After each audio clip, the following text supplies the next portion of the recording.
Hello students, कैसे हैं बेटा आप लोग। देखिए, आज हम चैप्टर 3 और 4 को स्किप करके डायरेक्ट चैप्टर 5 पढ़ेंगे। चैप्टर 2 के बाद वीडियो नंबर 32 क्लास 7 के अंदर स्टार्ट कर रहे हैं हम आज ये वीडियो। तो इसमें कुछ हम डेफिनेशंस पढ़ेंगे, किस तरह की इसमें डेफिनेशंस होती हैं। ठीक है, तो हम सबसे पहले बेटा कुछ छोटी छोटी परिभाषाएं पढ़ेंगे कि किस तरह से परिभाषाएं होती हैं। तो देखिए, हम सबसे पहले हेडिंग डालेंगे रेखा। ठीक है, और रेखा की हम डेफिनेशन पढ़ेंगे। क्या डेफिनेशन लिखेंगे? यदि देखिए, यहाँ पर लाइन क्या होती है, आपको तो सिर्फ इतना याद रखना है। रेखा क्या होती है?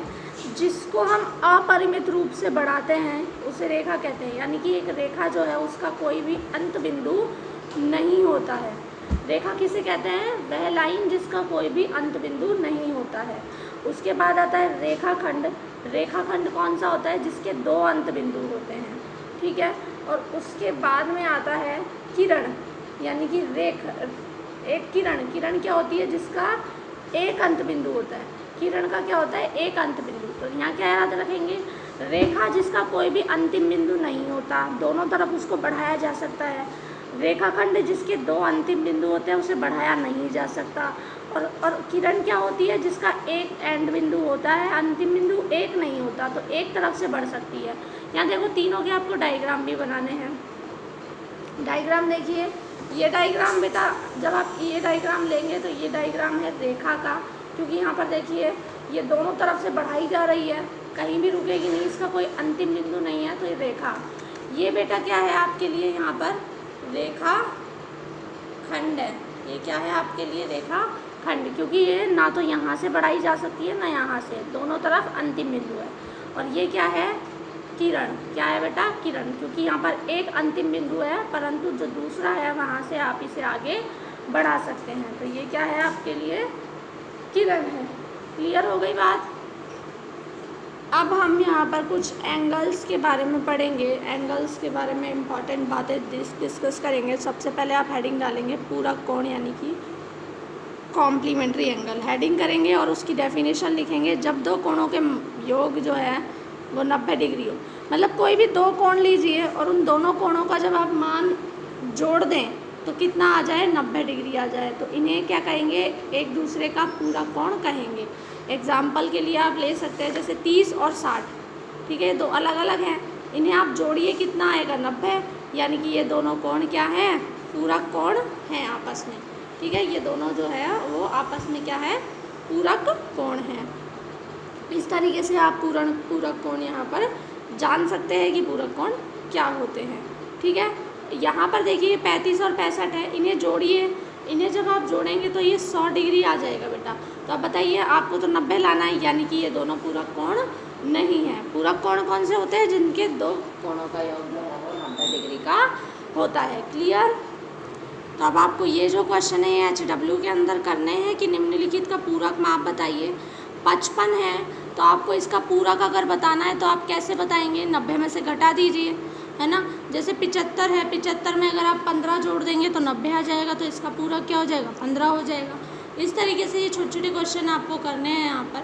हम नेक्स्ट आप हेडिंग डालिए संपूरक कोण। संपूरक कोण यानी सप्लीमेंट्री एंगल क्या होते हैं बेटा?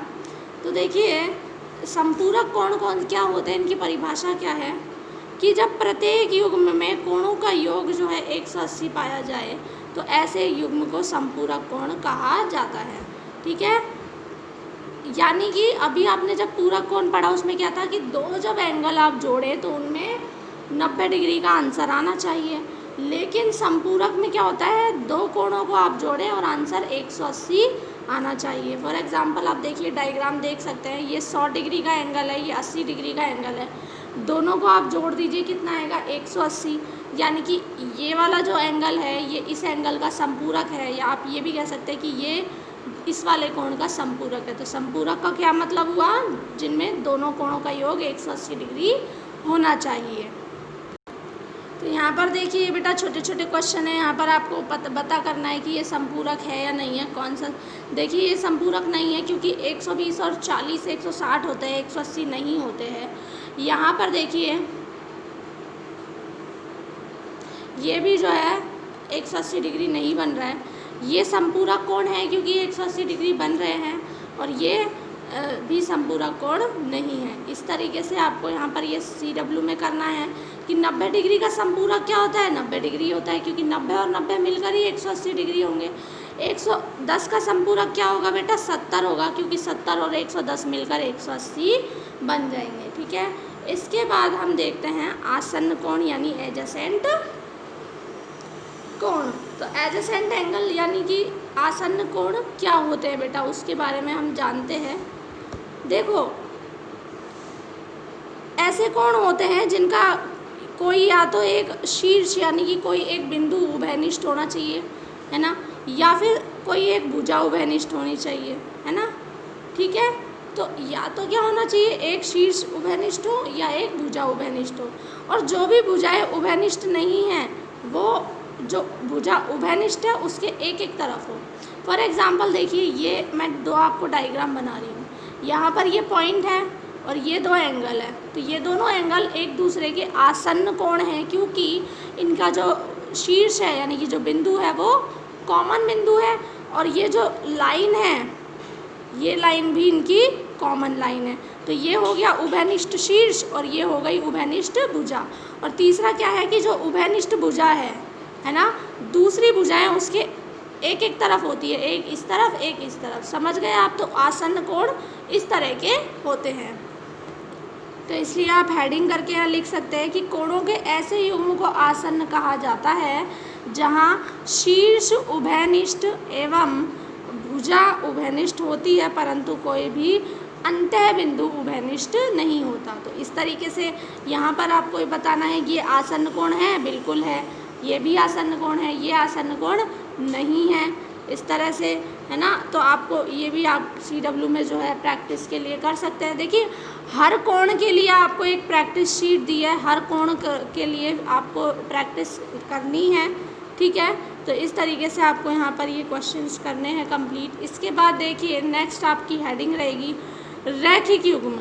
रैखिक युग्म क्या होते हैं, रैखिक युग्म होते हैं आसन्न कोणों का, दो आसन्न कोण हो और दोनों आसन्न कोण वे हों जिनमें भुजाएं तो जो उभयनिष्ठ नहीं है, विपरीत होती है।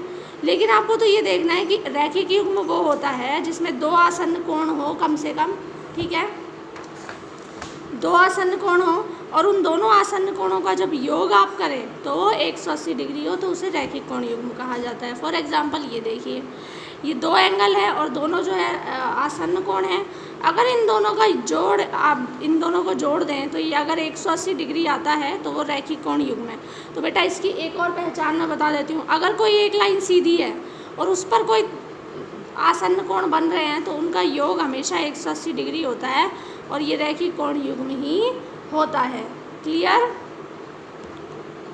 इसके बाद नेक्स्ट कोण की आपको हेडिंग करनी है सम्मुख कोण, वर्टिकली अपोजिट एंगल, ऊर्ध्वाधर सम्मुख कोण। बेटा ये बहुत ही आसान है, इसकी आप डेफिनेशन लिखेंगे यहाँ से कि यदि दो रेखाएं एक दूसरे को प्रतिच्छेद करती हैं तो इस प्रकार बने ऊर्ध्वाधर सम्मुख कोण समान होते हैं। देखिए सम्मुख कोण होते क्या है, कोई भी दो रेखाएं आपस में प्रतिच्छेद कर रही हैं तो ये जो आमने सामने के मुंह वाले जो कोण हैं इन्हें क्या कहेंगे, सम्मुख कोण कहेंगे। और ये सम्मुख कोण जो होते हैं आपस में एक दूसरे के बराबर होते हैं। क्लियर है बात। तो ये आपके सम्मुख कोण, आप इसकी डेफिनेशन लिखेंगे। अब बेटा आप आ जाइए इस एग्जाम्पल पर, ये जो है सम्मुख कोण वाला आप CW में करेंगे। देखिए हर कोण के लिए आपको थोड़ी थोड़ी सी प्रैक्टिस दी हुई है जो आप कर सकते हैं आप लोग। यहाँ पर एग्जाम्पल फर्स्ट देखिए, आपको एक चित्र दिया हुआ है, इसमें आपको आसन्न कोण बताने हैं 5, 3 रैखिक कोण युग्म बताने हैं, 2 सम्मुख कोण के ऊर्ध्वाधर युग्म बताने। तो रैखिक कोण बताइए सबसे पहले। तो बेटा देखिए बेटा, मैंने आपको कहा जिसका एक शीर्ष और एक भुजा कॉमन होनी चाहिए। तो ये एंगल और ये एंगल, ये दोनों एंगल रैखिक है कि नहीं है, है, सॉरी आसन्न है ना। ये एंगल और ये एंगल की बात करें तो ये दोनों भी आसन्न है। ये पूरा एंगल और इसकी बात करें तो ये भी आसन्न है। ये और इसकी बात करें तो ये भी आसन्न है। तो बस आपको नाम लिखा है एंगल्स का। नाम कैसे लिखते हैं कि अगर आपको इस एंगल का नाम लिखना है तो AOE या EOA कुछ भी लिख सकते हैं। पर जहाँ पर बिंदु आ रहा है वो वाला पॉइंट बीच में लगाना है। तो AOE लिखो या EOA लिखो, कोई फ़र्क नहीं पड़ता। इस तरह से आपके 5 एंगल बना दिए। रैखिक कोणीय को मैंने बताया था बेटा सीधी लाइन वाला, या तो ये और ये लीजिए या ये और ये लीजिए, कोई भी ले लीजिए, आपका नाम भी लिखना है आपको बस। ऊर्ध्वाधर समकोण आपको पता होंगे कौन कौन से आमने सामने के जो कोण कट रहे हैं। ये कोण इस कोण के बराबर है आमने सामने, और ये पूरा कोण इस कोण के बराबर है। तो इस तरीके से आप यहाँ पर इन्हें कर सकते हैं। बहुत ही सिंपल क्वेश्चन से बेटा, दिक्कत नहीं आएगी, बस कोणों के नाम लिखने हैं आपको यहाँ पर, ठीक है। तो हम नेक्स्ट जब वीडियो करेंगे तो उसके अंदर बेटा हम एक्सरसाइज स्टार्ट करेंगे। तब तक के लिए आपको क्या करना है, ये सारे के सारे एग्जाम्पल्स और सारी डेफिनेशंस अब अच्छे से लर्न कर लेनी है, ताकि आपको कॉन्सेप्ट्स जो है पूरी तरह से क्लियर रहे। Thank you.